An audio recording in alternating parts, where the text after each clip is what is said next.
From things in the air to new things for our bodies, join me as we explore 2050. What would be the future technology?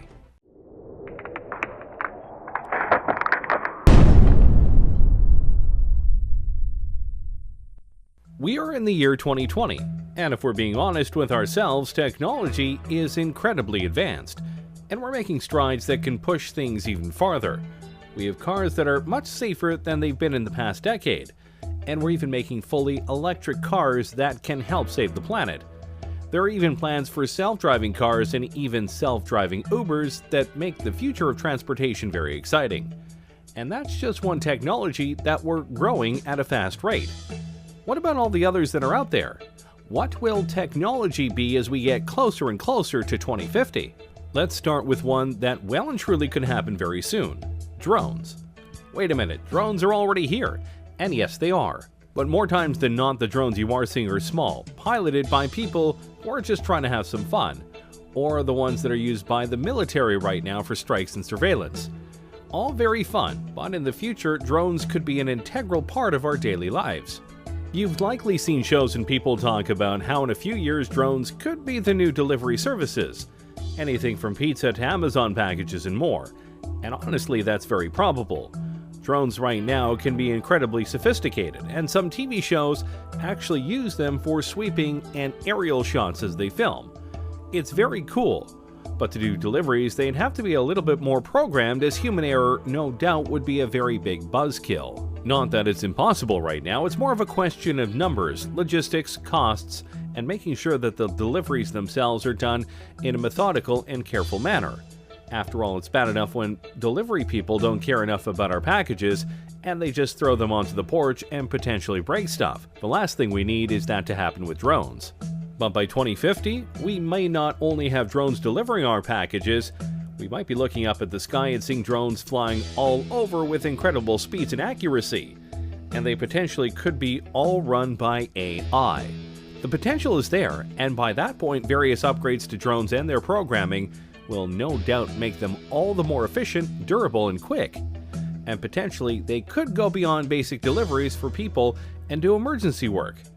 Imagine a drone taking a vital piece of medical material to a hospital to ensure it doesn't get stuck in traffic, or helping watch over an important convoy to let people know on the ground if there's trouble. There are many ways that drones could affect our world. The only question is, will we let them by 2050? Let's keep going with transportation, shall we? Right now, one of the biggest ways to get around the countries we live in are trains.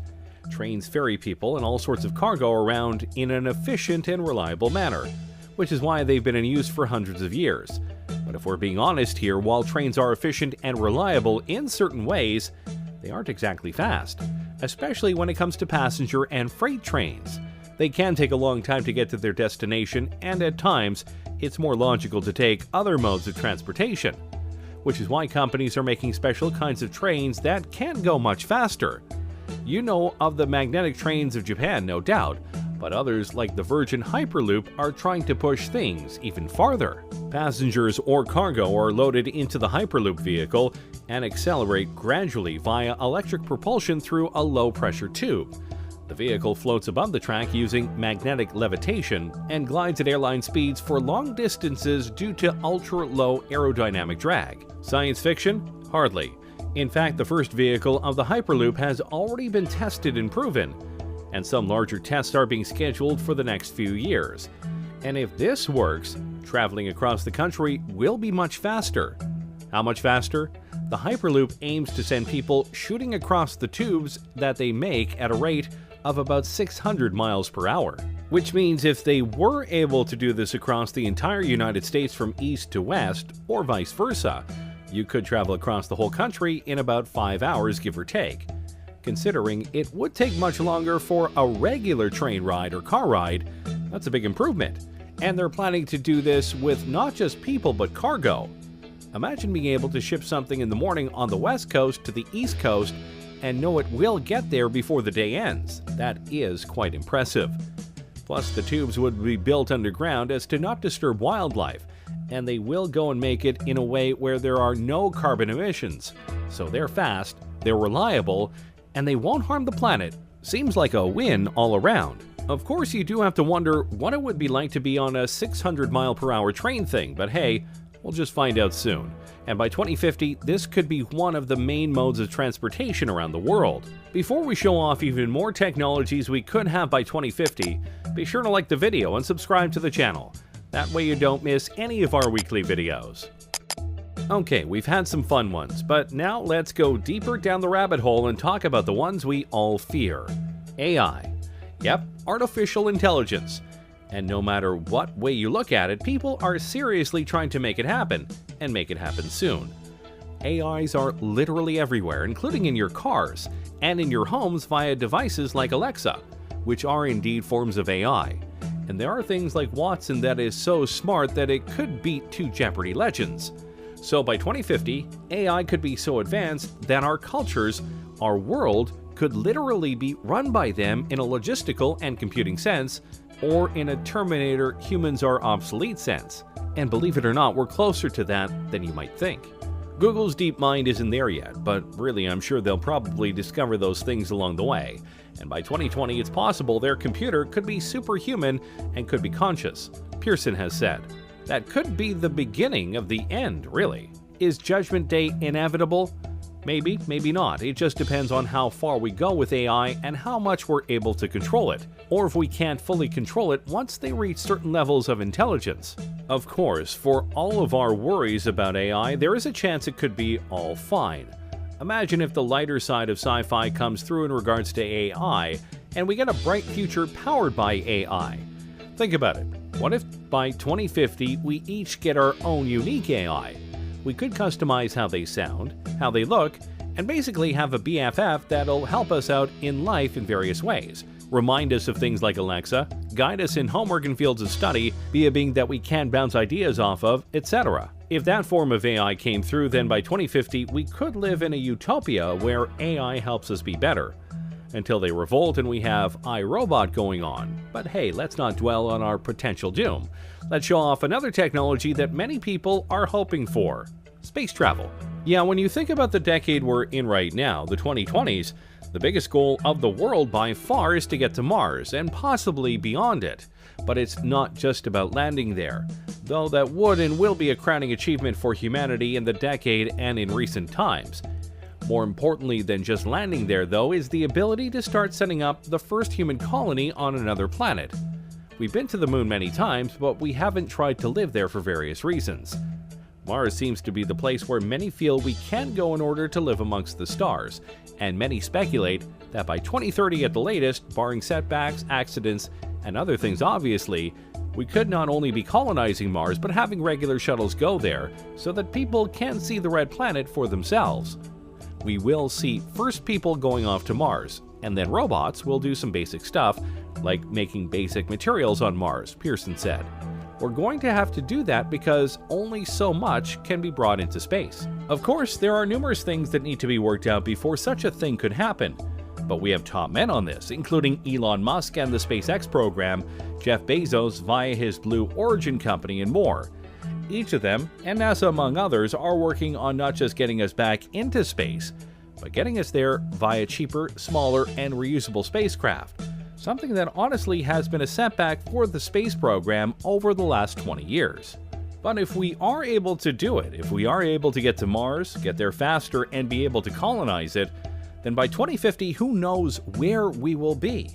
We could have multiple colonies on Mars, maybe some on the moon, and maybe even colonies on moons like Titan and Europa, which some think could be even better places to colonize than Mars. It's possible, but obviously Mars is the place that we are aiming for right now.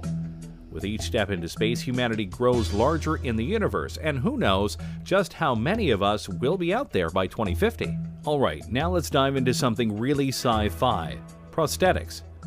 Yeah, I know that right now prosthetics are very limited, and at times a bit pointless.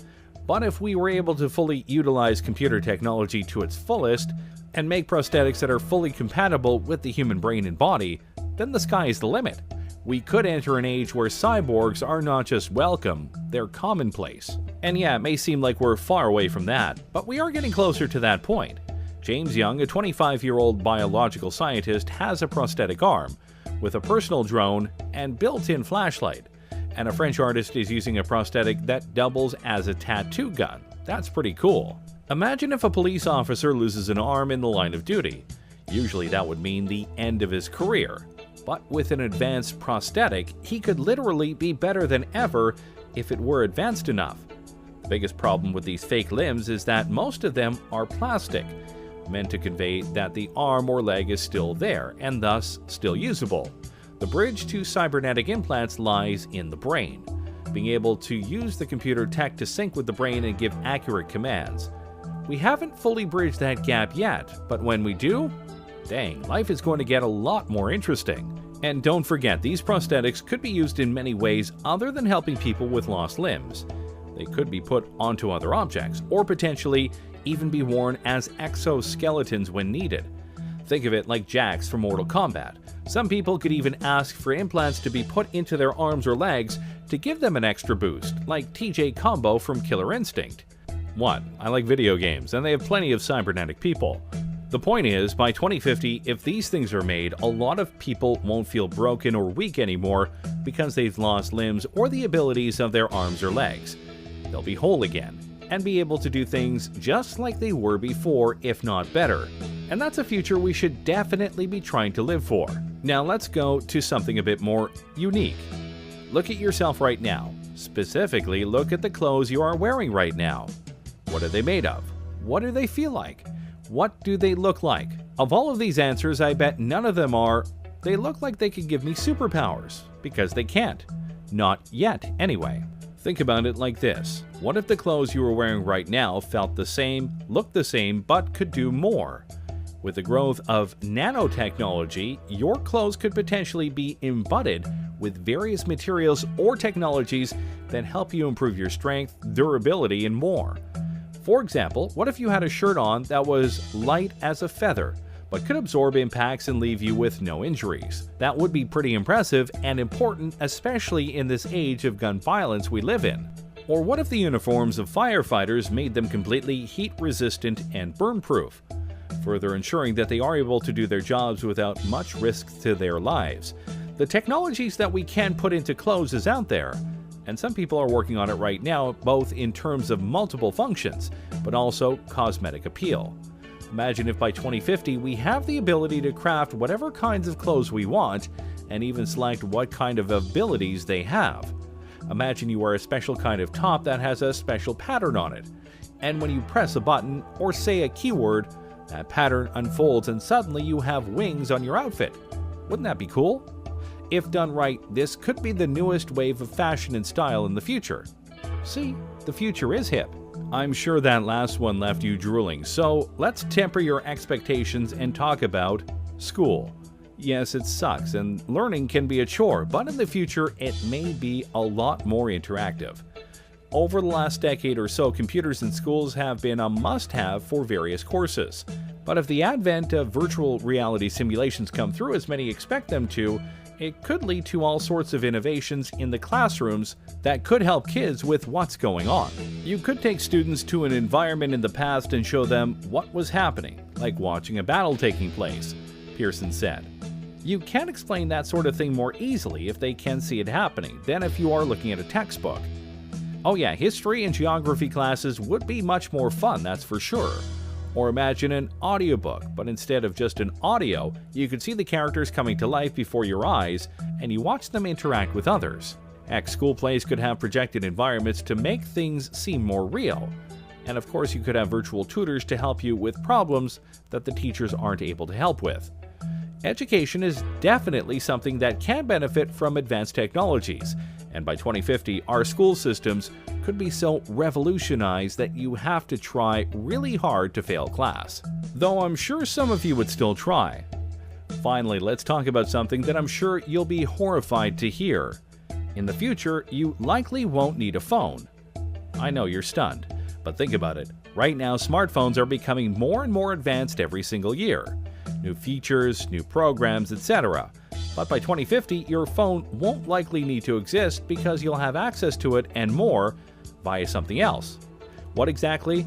That depends on the technology.